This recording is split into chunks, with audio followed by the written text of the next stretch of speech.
Dando continuidade à nossa programação, iniciamos agora o painel 2, que propõe olhar para o papel da tecnologia e da inovação na construção das redes energéticas do futuro. Olha, qual é a pauta desse encontro? Inteligência tecnológica como vetor estratégico na transição energética e os desafios que emergem no cenário pós-COP30, a COP de Belém. Bom painel. Sim. Eu que vou chamar? Eu que favor. chamo. Eu que vou chamar aqui todos que vão participar. Vamos lá. Alexandre Nogueira, CEO da Light. O Anderson Baranov, CEO da Hidro.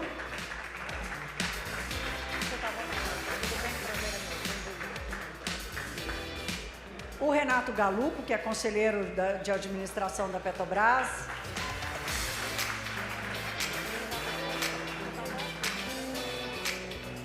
E o Rodrigo Simonato, que é gerente executivo de relações institucionais da Terreos, Açúcar e Energia.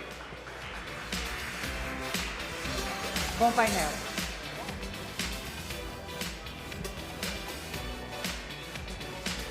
Senhores, eu estava conversando com um amigo, ele me dizia que energia é igual a potência vezes tempo, né?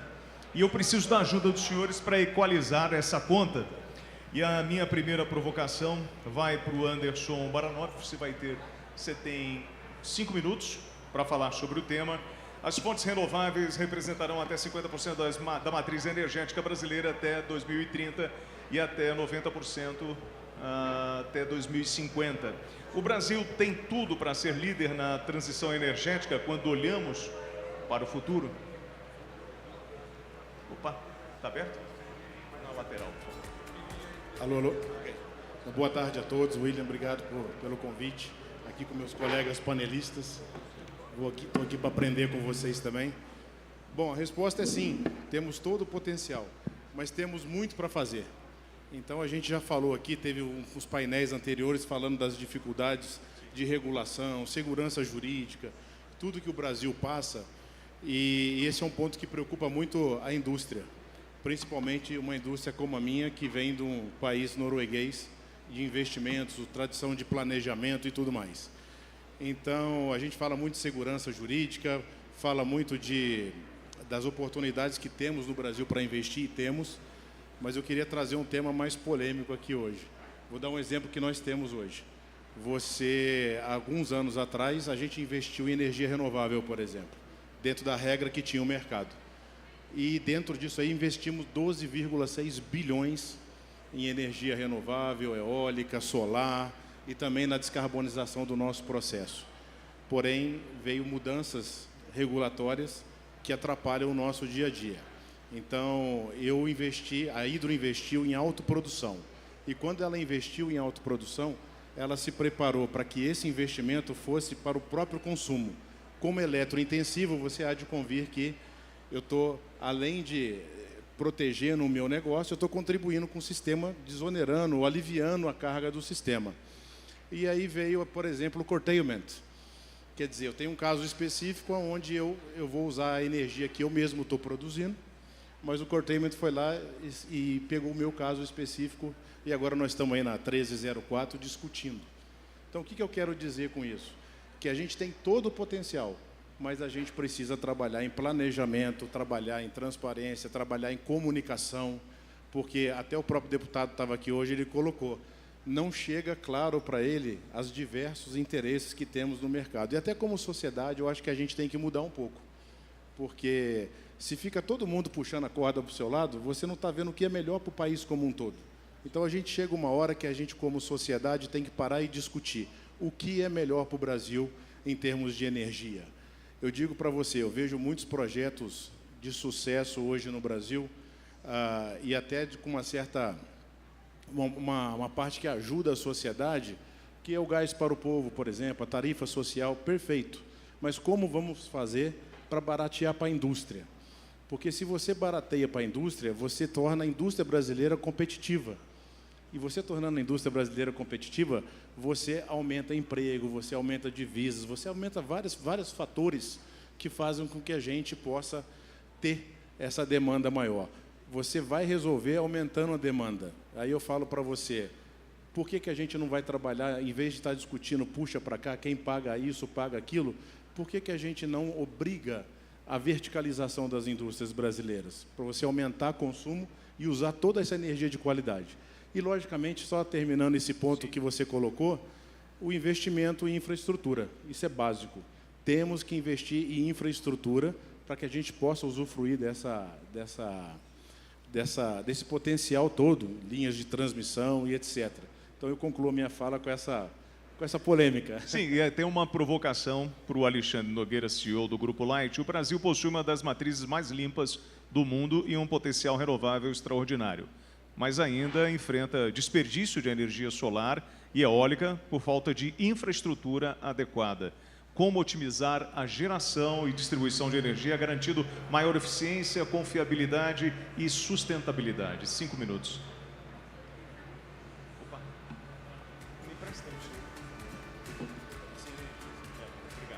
Boa tarde a todos. Primeiramente, queria agradecer aqui o convite, na pessoa do João Vitor e do Rubens Menin aqui, a toda a equipe Itatiaia CNN. Um prazer estar aqui falando.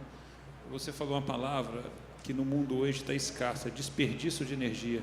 E o Brasil está desperdiçando energia. Então, como o Anderson aqui disse, hoje um fator muito competitivo em qualquer economia mundial chama-se potencial energético.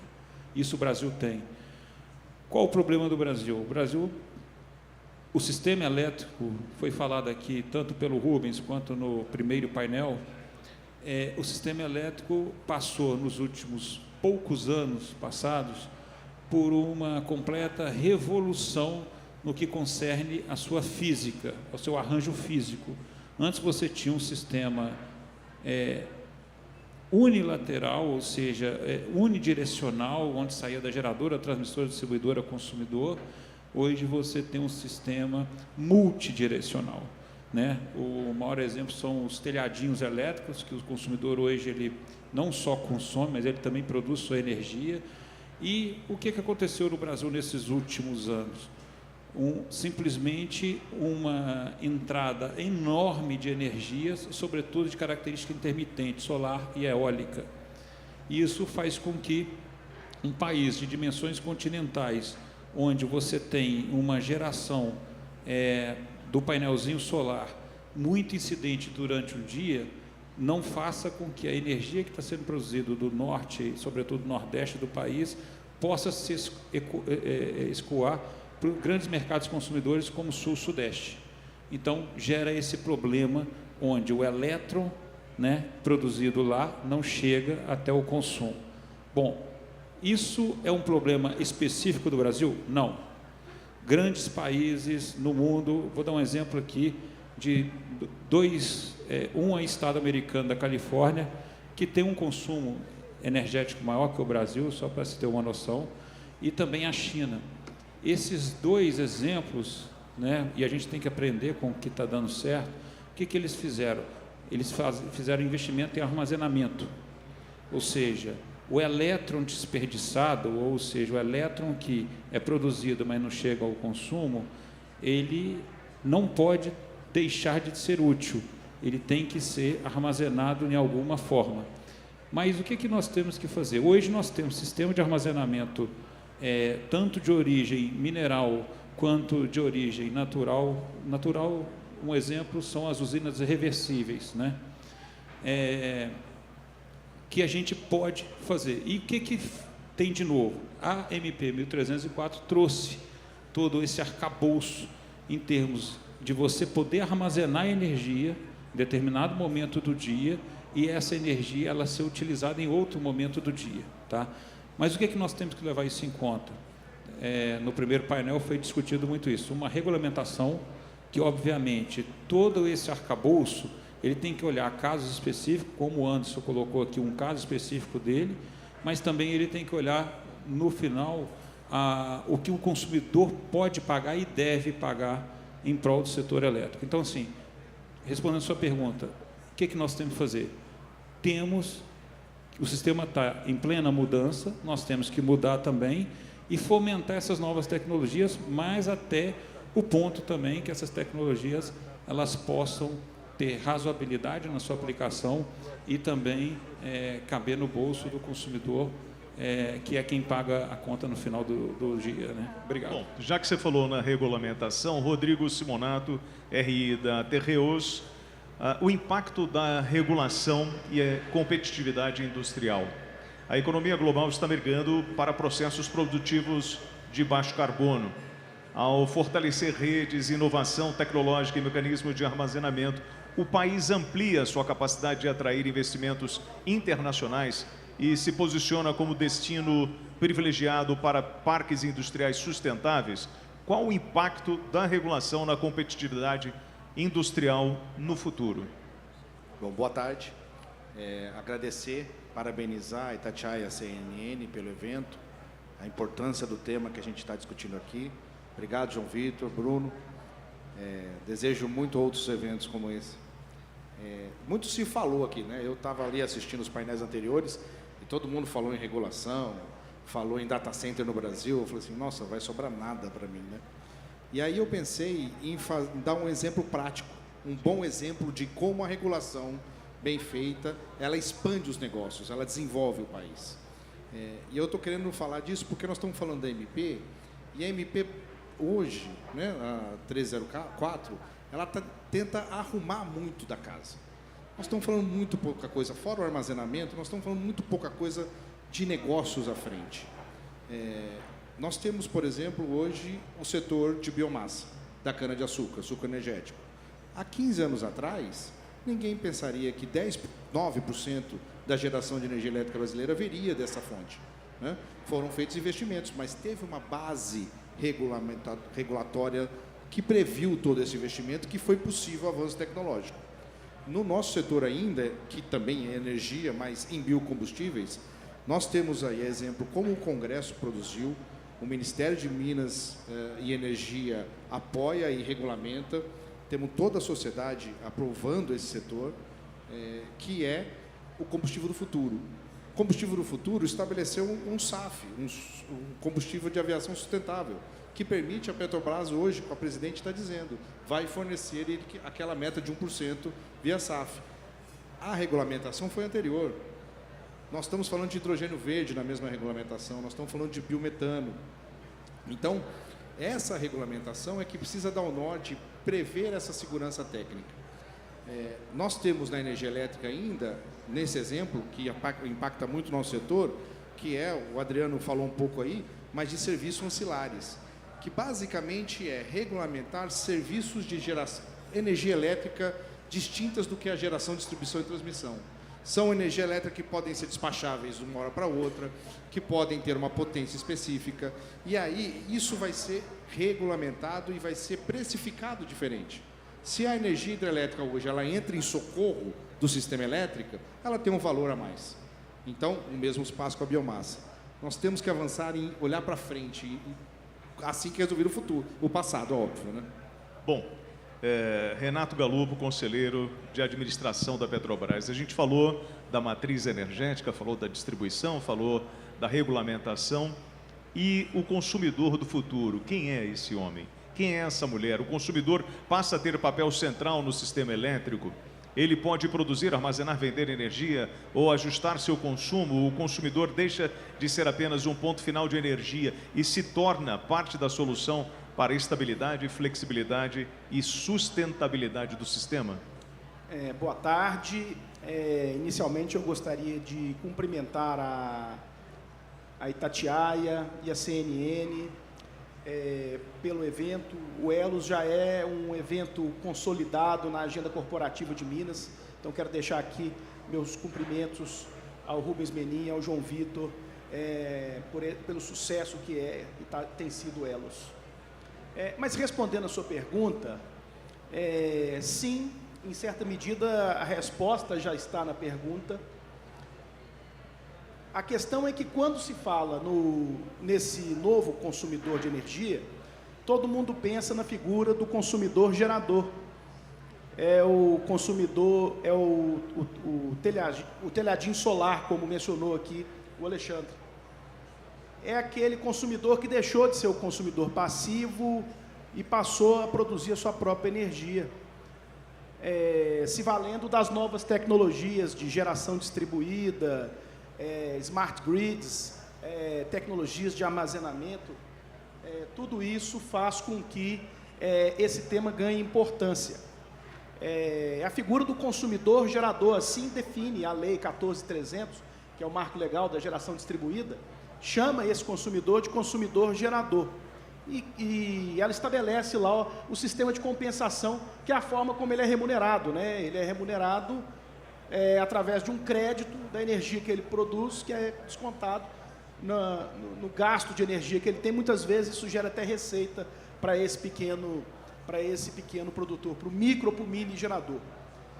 A questão é que, quando se fala no consumidor do futuro, me parece que a gente não pode se ater só ao consumidor gerador, porque nós temos uma massa de consumidores regulados, né? E o deputado Diego Andrade usou aqui uma expressão que é verdade. Ele falou o seguinte: quem paga a conta é o pobre. E isso, de fato, era um problema que o governo enfrentou isso agora, através da MP 1300, que já virou lei, e a 1304, que está para sanção hoje é o prazo limite. A gente sabe, acompanhou pela imprensa, que foram inseridos vários jabutis no projeto, mas a gente não sabe o que vai sair, enfim, porque tem possibilidade de veto de algumas questões que foram modificadas na tramitação no Congresso. Mas o fato é que, pelo menos a ideia inicial, era preocupar exatamente com esse consumidor regulado, que ele também faz parte do sistema, porque é ele quem paga a conta. A CDE, a Conta de Desenvolvimento Energético, que é através de qual é o fundo setorial que banca todas as políticas públicas na área de energia, enfim, todos os projetos de P&D, as políticas que são desenvolvidas através da CDE, quem paga é o consumidor regulado, que é a massa de consumidores. O que fez o governo? Foi lá e falou o seguinte: não, é o seguinte, o consumidor de baixa renda até 80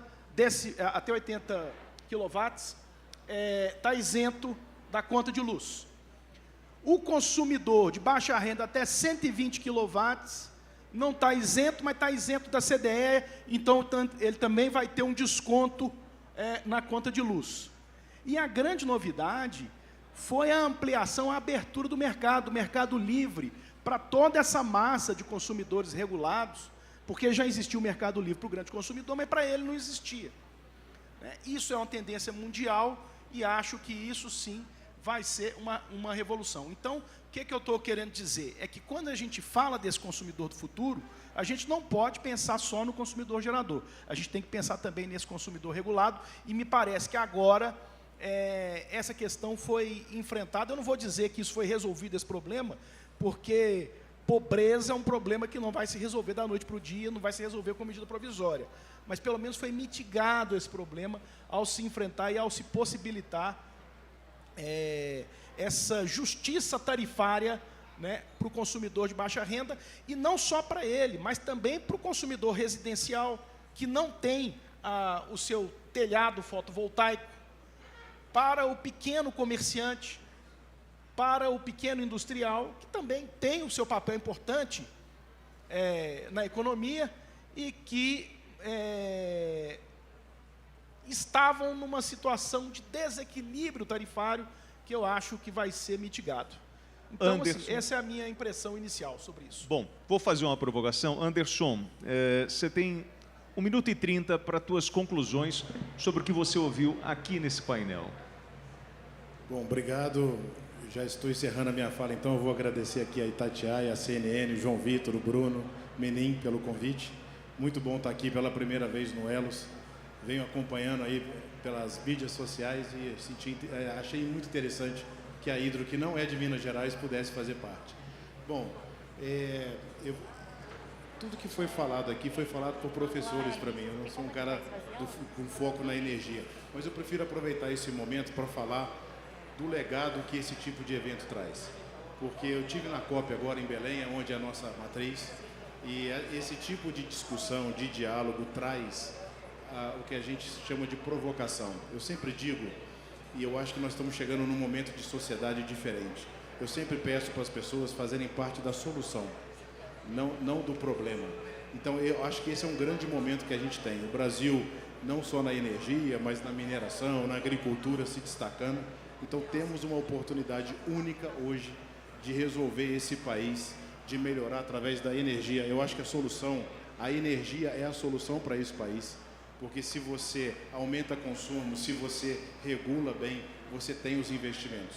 Eu falei de segurança jurídica anteriormente, que se você não tem a segurança jurídica, o estrangeiro que investiu no Brasil hoje não vai investir amanhã, ele vai procurar outro local. Então eu acho que a gente tem que ter a consciência que estamos num momento único e temos que aproveitar ele com diálogo, mas com responsabilidade, abrir a cabeça e negociar para que a gente possa ter a energia e outros fatores como solução para o país. Alexandre Nogueira, 1 minuto e 30 para as suas conclusões. Bom, mais uma vez aí, parabenizar a CNN, Itatiaia e João Vitor, parabéns pelo evento. Acho que todos nós aqui falamos pelo lado positivo do Brasil, pegando aqui um pouco que o Anderson falou. O Brasil é um país rico em recursos energéticos, rico em recursos minerais, rico em recursos humanos. E é um país, como poucos no mundo, tem toda essa riqueza, né? E é uma riqueza que você tem que, de certa forma, buscar as oportunidades. Então, o que é a minha conclusão aqui? Nós temos energia, data center. Por exemplo, a Light está sendo muito demandada por data center. O data center é a infraestrutura de todo o arcabouço tecnológico que todos nós convivemos a todo momento, tá? A demanda por data center na Light, você está falando de um aumento nos próximos poucos anos, em termos de crescimento da carga da Light, em cerca de 60% a 80% da nossa carga. É uma coisa assim estupenda, e data center não vai para um país que não tem confiabilidade energética, que não tem recurso energético e que não tem disponibilidade de dados, infraestrutura de dados e insegurança jurídica, ou seja, tem que ter segurança jurídica, segurança energética.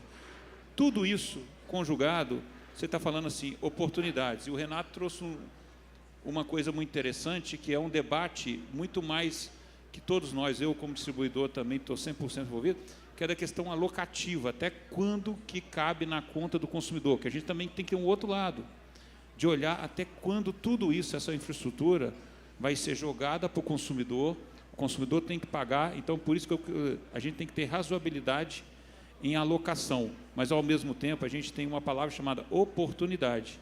O Brasil tem riquezas como pouquíssimos países do mundo têm, e a gente tem que aproveitar tudo isso. Rodrigo Simonato, 1 minuto e 30.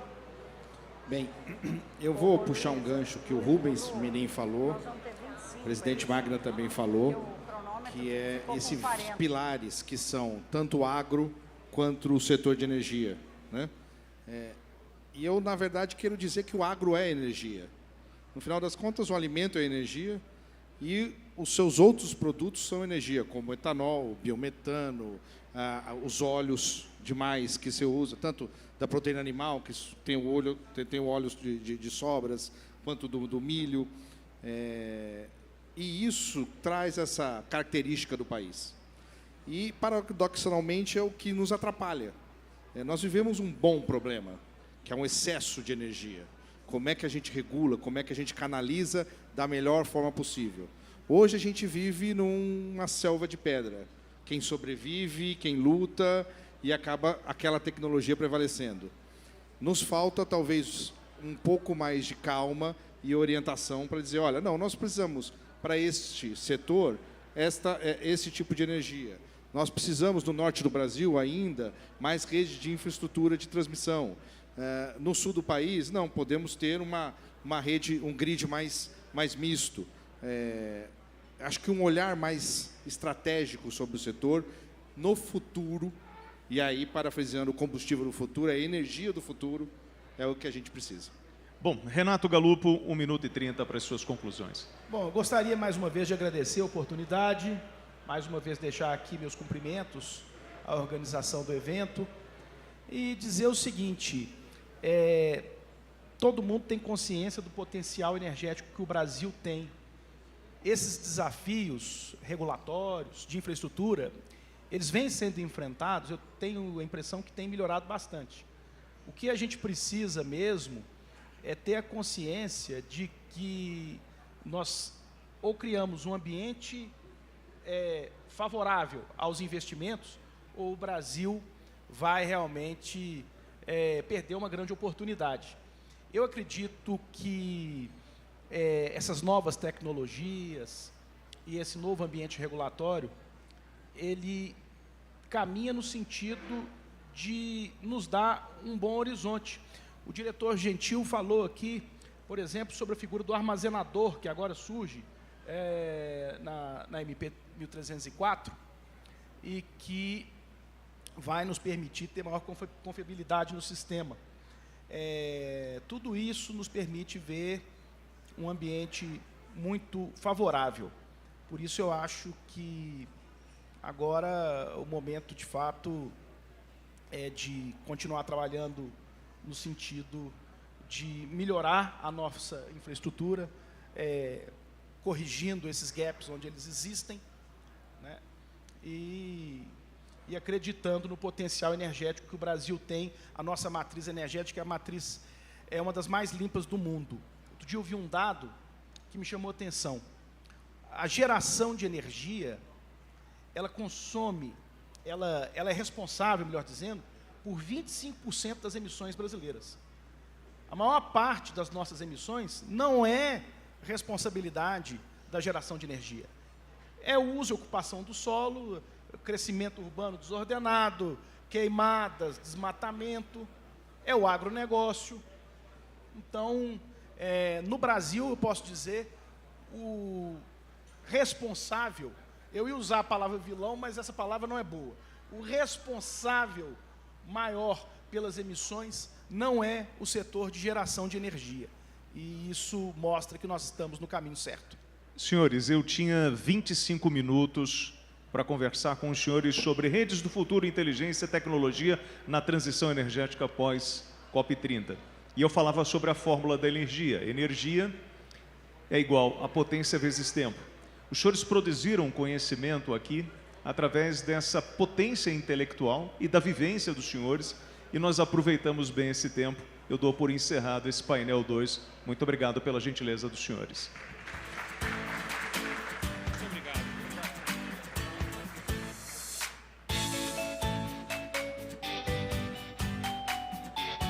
Ficou o desafio de repetir a fórmula, né?